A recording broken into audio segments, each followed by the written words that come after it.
अब लौट गया ये चला याद हमारे निर्गुण पूरा सहारिया के चली गो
निर्गुणपुर का क्या खबर है माँ?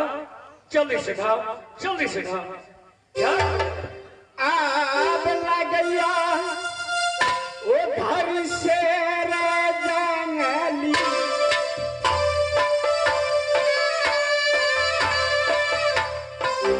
भवन उदासा निर्गुणपुर राजा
बेटा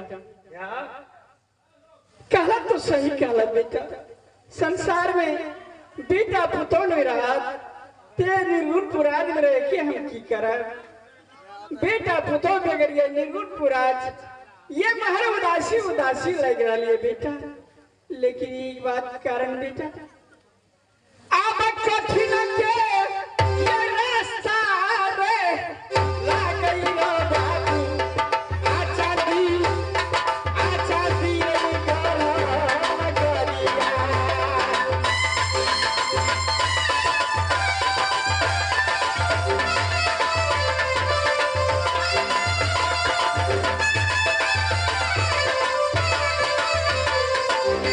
Tara, tara,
मावन देवी बेटा चांदी कर गेल अपना ससुराल की। हे भगवान देख रहा छी झार झार दुश्मन की रक्षा करना मावन देवी। तब तक बेटा की इंतजार में रहा, जरूर बेटा पुत्र लौट कर ये था। अब जाई के ये रामुआ ये आके भैया दीदी आशीष मां आशीष मां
क्या खबर है सुना तुम लोग? शुभ आशीर्वाद शुभ आशीर्वाद सुन लो। माँ पिता चंद्र की रिवाज से बहुत आनंदी है। अब कहिए कुशल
सने क्या सने से देखिए सने चाहिए तुम लोगों को? इंद्र पूजा मेला में निर्मली को बस तुम लोग को मिठाई खिला देंगे, रसभरी खिला देंगे, जिलेबी भी खिला देंगे, केरा भी खिला देंगे। ऐसा नहीं होगा। क्या बात? भगवान ने खुशी है। ऐ जीजा जी क्या बात? मेला लगा तो सन रंगीला मिले आती है। रमलीला में, हाँ झूला में। हाँ ठीक है, सुबह में झूला देंगे। पैसा दे दे तब जब क्या चाहिए? छोड़ साली, दुनिया में बहुत दुलारू होता है। ए दुलारू की बात नहीं है। की बात? सोचे हाथी अभी 12 बरस के बाद देने सानिया। ठीक है, छोड़ साली को तो कुछ भी कुछ व्यवस्था करना चाहिए। पाहुन का उचित है, साली के लिए कुछ न कुछ व्यवस्था करना चाहिए।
रसभरी खिला देंगे, मिठाई केला भी खिला।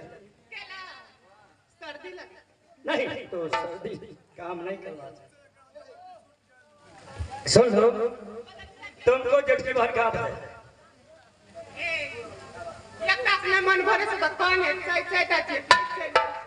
क्या करने के लिए थोड़ी जोत देख लिए सिर्फ एक ठो चाहिए।